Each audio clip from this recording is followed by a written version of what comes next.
Ladies and gentlemen, welcome to the 7 Days Podcast, where this week it's NXT TakeOver Portland season. It's that time where NXT has another TakeOver event, and it's time that we give out our predictions. But also I'm going to talk about what happened on Raw, on SmackDown the other day, on NXT, and on AEW Dynamite, even a little bit of NXT UK, but also I'm going to talk about what's going on with me as of late. I'm glad that I was able to find a common ground with WWE 2K, whatever, whether it's 19 or 20. I was able to find a common ground. So I decided to use both. More 19 than 20, obviously, because I used 19 for a lot of things for universe mode purposes. I managed, I won't lie to you, I somehow managed to record the Royal Rumble pay-per-view all with 2K20 alone. Somehow, I was able to record all the matches that needed to be recorded for 2K20. For Universe Mode for the Royal Rumble pay-per-view. So, obviously, I'm going to have that ready to go probably by next week. Today is Saturday, February 15th, the day after Valentine's Day, which to me was a normal day to me, obviously, whether I have a girlfriend or not. It's always going to be a normal-ass day. But I'm not going to lie to you. This is obviously, I'm recording this after SmackDown.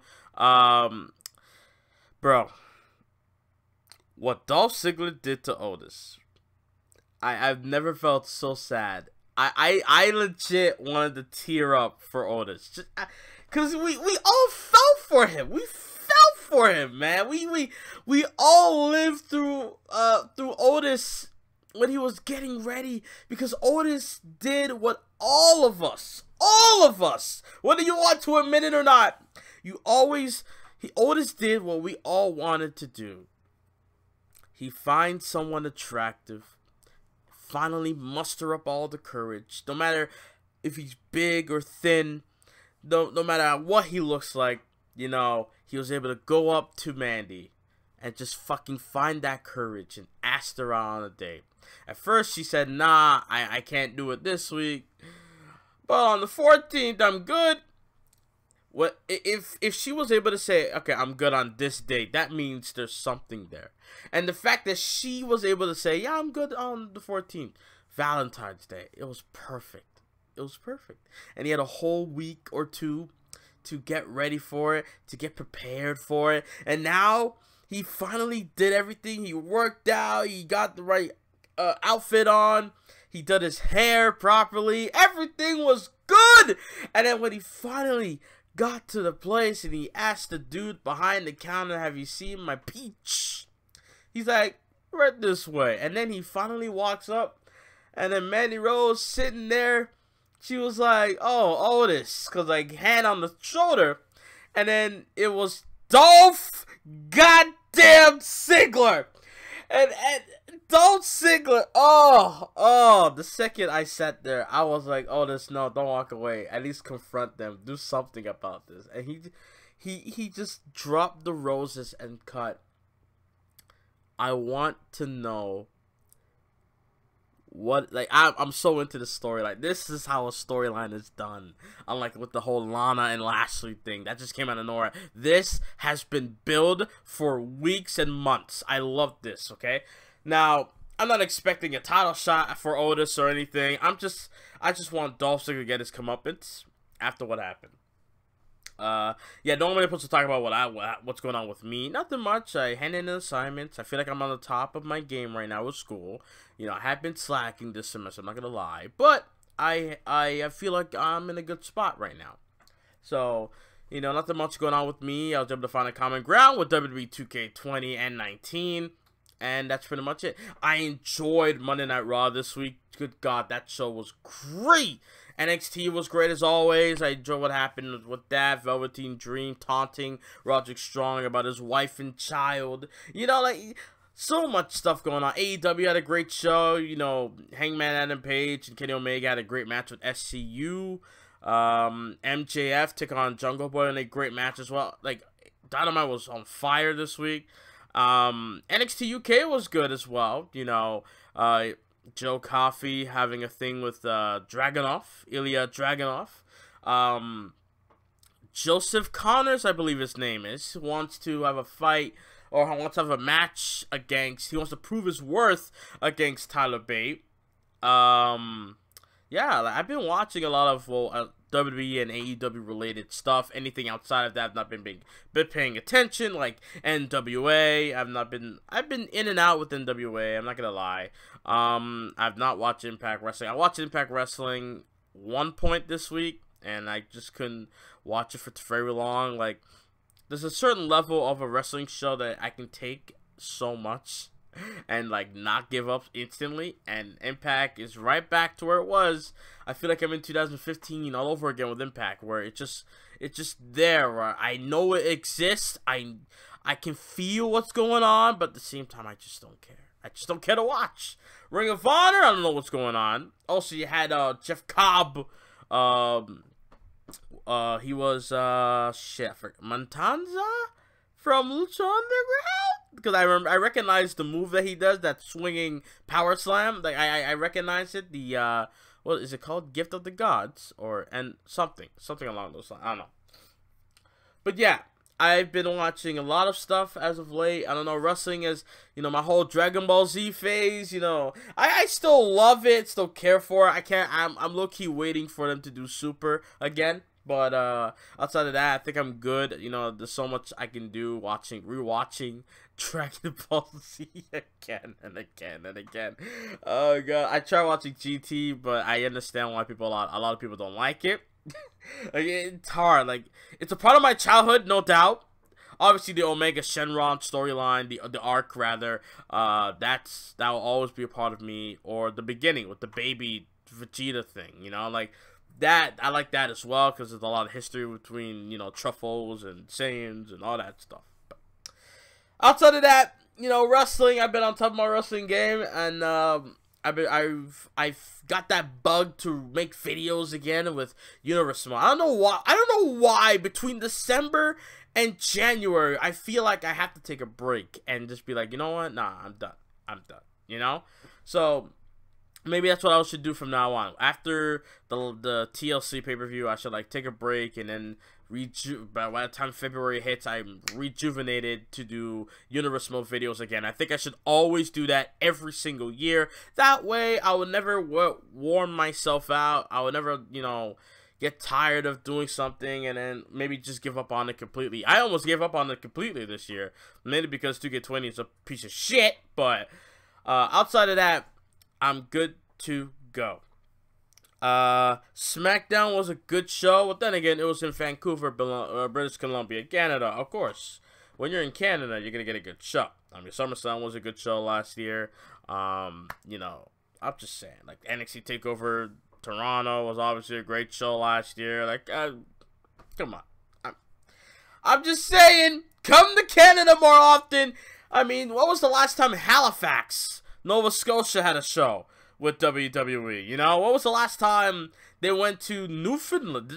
Does Newfoundland even have an arena, a sports arena for WWE to go over and be like, hey, yo, we're gonna go to the Newfoundland to have a show or whatever the fuck, you know? I don't know.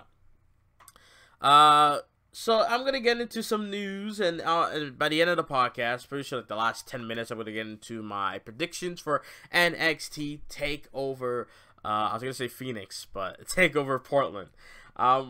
Undertaker versus AJ Styles apparently is reportedly planned for WrestleMania this year. AJ Styles versus Undertaker is reportedly being planned for WrestleMania 36, according to Dave Meltzer of F4W Online. WrestleZone first reported the news on Thursday. As noted, Styles has been out of action with a separated shoulder, but the hope among WWE officials and Styles is that he will be good to go for the grandest stage of them all. Styles is currently scheduled to return to the ring at Super Showdown in Saudi Arabia on February 27th, which is next week. I think it's next week. Is it next week? Yeah, it's next week. No, it's not. I don't know. I think it's the week after. Yeah, it's the week after. Competing in a gauntlet match for the what? the Team Mountain Trophy. We're gonna go with that. Is it Tuake? Tuake Mountain Trophy with the WWE United States Champion Andrade, who I guess is no longer suspended, or maybe his suspension will be finished by then. So I guess that's a good thing. Eric Rowan, R-Truth, Rusev, Bobby Lashley. I'm sure Mansoor will be coming back out from the shadows, and he'll be able to maybe get a win in his home country in Saudi Arabia. There's no word yet on how WWE plans on getting Taker versus Styles at Mania 36, but we could see Taker return on TV after Super Showdown begin that build. But people like to forget, you do know Elimination Chamber is literally a week later, right? I'm just saying, literally after Super Showdown the 27th, you have Elimination Chamber the following week, because I think it's on March 6th or the 5th. Either way, it's in March. So I'm just saying, like, keep that in mind, okay? Keep that in mind. How did SmackDown do overnight ratings this week? Well, we're gonna find out. Friday's episode of SmackDown drew an average 2.482 million viewers in the overnight ratings, according to ShowBuzz Daily. Hour 1 drew 2.521 million viewers. Then Hour 2 dropped to 2.442 million viewers. SmackDown also drew an average of 0.7 rating in the 1849 demographic, which was tied for number 1 for the night long with MacGyver, Hawaii Five-0, and Blue Bloods. If the number holds up, it would be down from last week's Friday's episode of SmackDown, which drew an average of 2.538 million viewers with a 0.8 rating in the 18 to 49 demographic. SmackDown was number 7 for the night among the network in viewership. It came in behind My Valentine, Charlie Brown, MacGyver, Hawaii Five-0, Blue Bloods, Lincoln Rhyme, and Dateline. Blue Bloods topped the night at 7.453 million viewers. Goddamn. Maybe I should check out Blue Bloods. I don't know. That'd be weird. Imagine that was a gang. Imagine that was a gang. You know, we have Crips and Bloods. What if they fuse together and they're called Blue Bloods? I don't know. No, if they were fused together, it'd be purple. It would pretty much be Ballers from Grand Theft Auto San Andreas. So either way, I wish gang warfare would stop by now. Like, come on, it's been fucking decades. Let it go. It's not cool anymore. It's not cool to be in a gang anymore. Honestly, if you have a gang of friends, cool, but a fucking gang, like, oh, blood, yeah, buckle big buckies, like, oh, come on, man, like, enough, please. I'm just, never mind. Anyway, Triple H choosing NXT TakeOver main events, Bianca Belair's growth. Oh, that's not much to read, so let's get it. Triple H spoke with Yahoo Sports before this weekend's NXT TakeOver Portland from the Moda Center. Triple H was asked about the process of choosing main events in NXT and Bianca Belair's rapid progression as she gets set to face NXT Women's Champion Rhea Ripley at the upcoming show. When it comes to figure out which match will close out the show, Triple H boiled it down to who is getting the most buzz, smart man, and which would be considered the biggest battle scene to close out the show, also smart man. Quote, it's a funny thing when people ask how I feel about the women headlining, Triple H said. When I look at the takeovers, I look at where it lays out from a storyline standpoint. That's really all I look at. It's about the overall card, but also what is causing the buzz in the moment. When you look at WrestleMania last year, Becky Lynch, Ronda Rousey, and Charlotte Flair were the main event because they were in the position where they had the most buzz. They got most TV time and the most push only because that was the reaction of the crowd. We sort of already let me retry that. We sort of are following the crowd, not vice versa, in the reactions.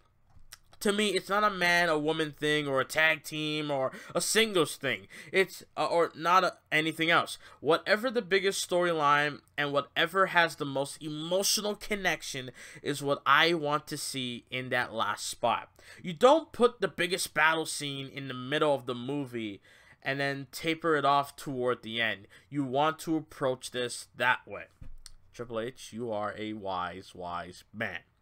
About that could potentially close out TakeOver is Ripley versus Belair. The challenger is someone Triple H is still amazed by, considered she came into NXT with no wrestling experience back in 2016. Quote, when you watch a talent like Bianca Belair who comes in with no experience, steps into the ring with no wrestling background, and you see that growth curve, it's amazing.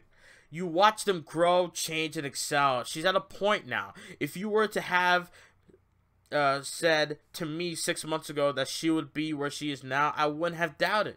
But it would have been hard for me to envision that curve being so sharp. Now, quote, now she's feeling it, and a lot of this where you're working with someone who is training. They know what they need to do, but when the red light turns on, those are the two different things. If they can only succeed at it part of the time because they are still in their head, they need more time to get that confidence. Now Bianca is in that zone. She is just there. Every arena she walks in, she owns the place. Triple H, I couldn't agree with you more. Triple H, man, as far as the main events go. So I wonder, how does Vince McMahon feel about main events? Like, how does he vision the same way that Triple H does? Obviously, no. If he did, then certain matches in the past wouldn't have main event the show. Like Roman Reigns and Bobby Lashley should not have Roman Reigns versus Samoa Joe at Backlash 2018. That should not have main evented the show. You know, like certain situations like that should not end the show. The women's tag team match, in my opinion, should not have main evented TLC this past December. That's just me. And the women main eventing Survivor Series. That should not have happened as well. I don't know why, but like, that's just me. That's just me. Okay. Alright. How much time do I have left? I don't have that much time. Okay. WWE announced Seth Rollins' sermon and tag team match for Monday's Raw. WWE announced that Bobby Lashley and Angel Garza will take on Rusev and Humberto Carrillo on Raw this coming Monday. WWE noted that Lana and Zelina Vega will be watching the match. WWE also announced that Raw Tag Team Champion, the Messiah of Monday Nights, and Seth Rollins will hold a sermon, I don't know what that is, during Monday Night Raw's episode on the USA Network. WWE said Rollins will preach to the masses and lay out his path to salvation. As noted, Raw from the Angel of the Winds Arena, which is a stupid name, but then again, it's Washington. Everett, Washington, will also featured a no-holds-barred match between Randy Orton and Matt Hardy. Nice. That is nice. I can't wait to see what Seth Rollins is going to do with his sermon. Nonsense. But, yeah. SmackDown attendance. Should we? Okay, let's do that. Why not? Let's get to that. Alright, as noted, it was interesting how WWE announced the attendance for last night's SmackDown on Fox episode from the Rogers Arena in Vancouver, British Columbia, Canada. WWE rarely, if ever, announces attendance for regular TV shows, which is false, because Michael Cole always be like, over 15,000, blah, blah, blah. I guess maybe that doesn't count. I don't know. The trading episode, Michael Cole welcomed to the fans to a sold-out crowd of 14,382 fans last night as the show hits the air. It was noted by F4W Online that SmackDown was close to being sold out as of earlier in the day, so it's possible that it was a legitimate sellout with walk-up sales. WWE likely announced the attendance because it was an actual sold-out. The report stated that SmackDown was going to have the largest crowd for a WWE TV taping or any other event in North America besides the Rumble pay-per-view since last October, if not sooner. Well, fair enough. You know, Vancouver hasn't had a show, I think, since 2003 if not maybe before, maybe longer than that. You know, WWE has been lacking with going to outside of the States, or going to certain places in the States, you know, or going outside of the United States, coming to Canada and whatnot. Like, it's been a while, you know, like, they need to branch out more. Go to Edmonton, go to Calgary, go to Winnipeg, go to other places in Canada if you can. You know, why not? Let them go to places that they've never been before. Or I don't know what I'm saying. All right, it's time. Let me type this up now. NXT TakeOver Portland.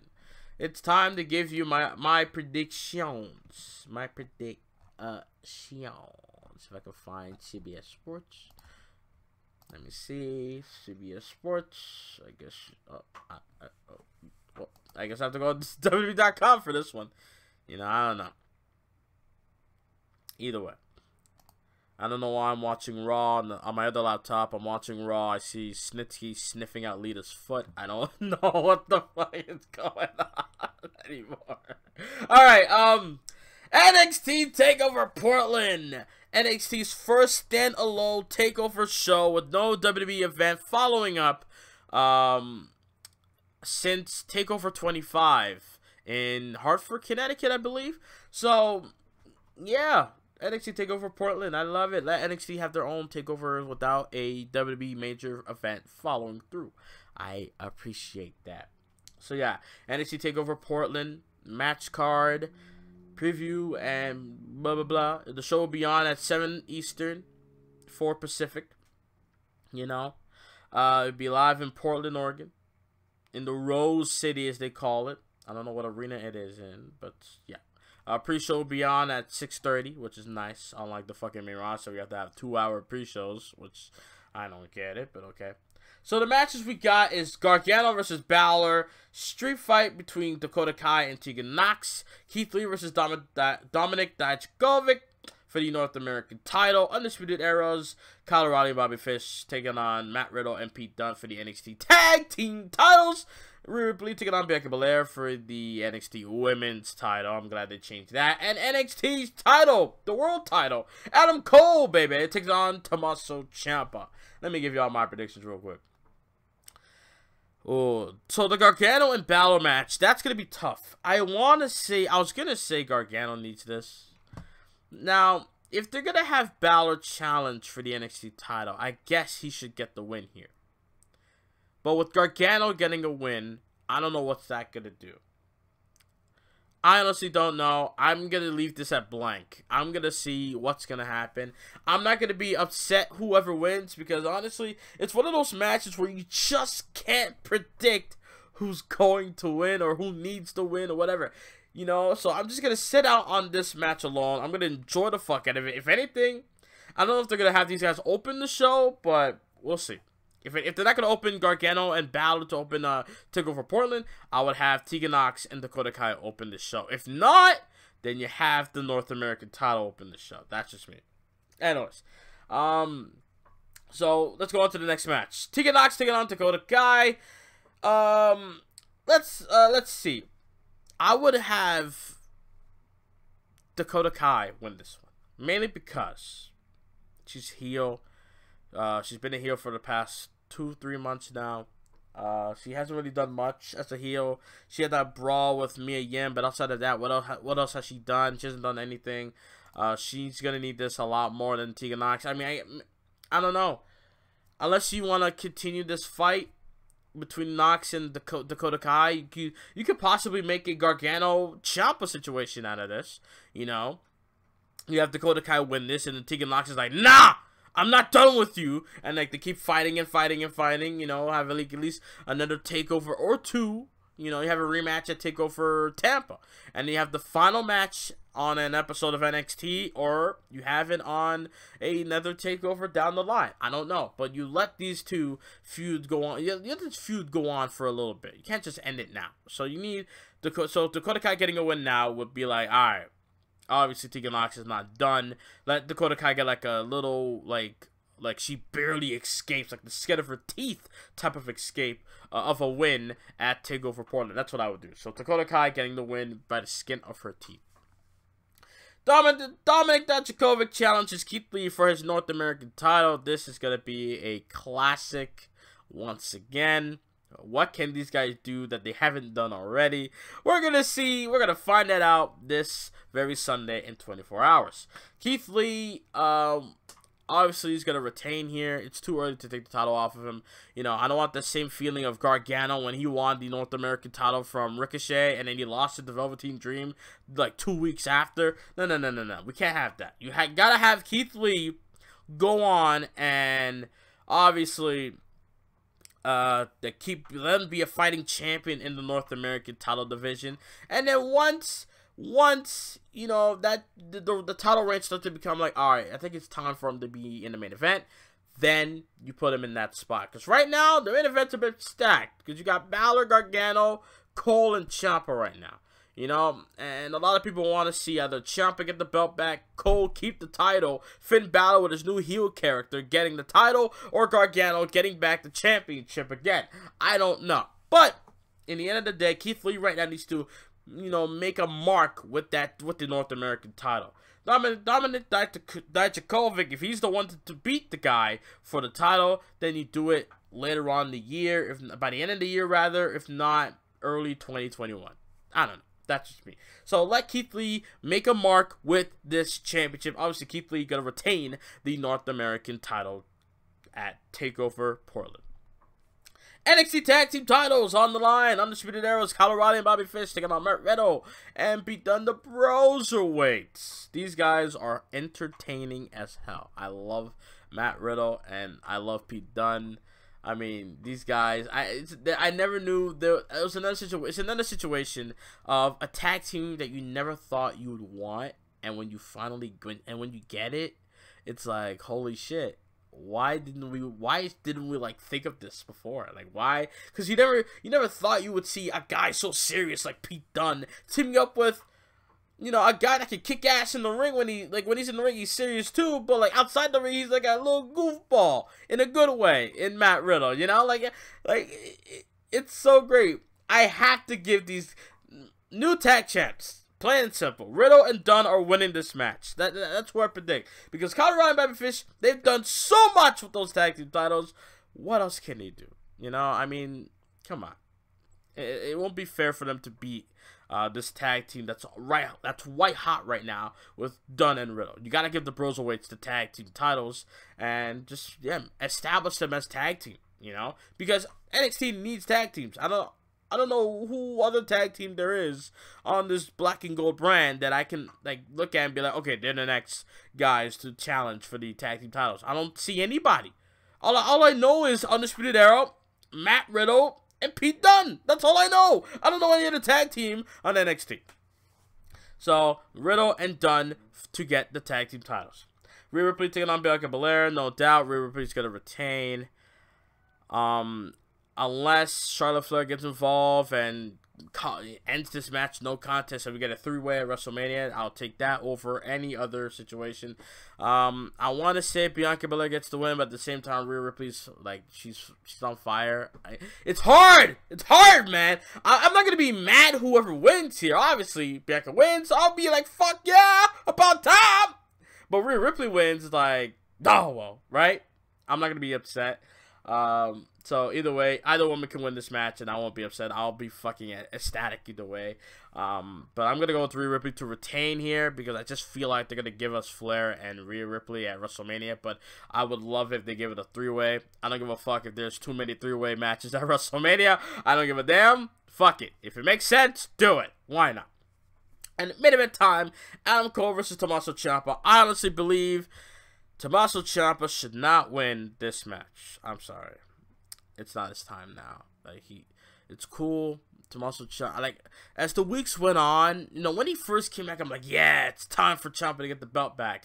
And then as time went on, I realized, you know what, maybe now it's not his time. It's not Ciampa's time to win the NXT title back. I think Adam Cole should lose the title to somebody that will get a bigger rub off of it, because Adam Cole has done so much with the belt. Like, Adam Cole was doing what Tommaso Ciampa would have done himself if he didn't get hurt, thanks Vince, with the NXT Championship. So So Adam Cole, baby, is going to retain the NXT World Championship at TakeOver Portland. And that is my predictions for NXT TakeOver. So let's go over it real quick before I end it, because it's already 30 minutes. I'm already going overtime. So Gargano and Balor, I can't predict anyone there. I'm sorry. It's just hard. If I pick one, I'm going to be like, oh, I should pick this one. And no, I'm not doing it. So I'm not picking nobody in this match. Fuck, whoever wins, I'll be happy either way. Dakota Kai defeats Tegan Nox. Keith Lee retains the North American title. Pete Dunne and Matt Riddle wins the NXT Tag Team titles. Rhea Ripley retains the women's title, but I will not be mad if Bianca Belair wins. And Adam Cole retains his NXT World title.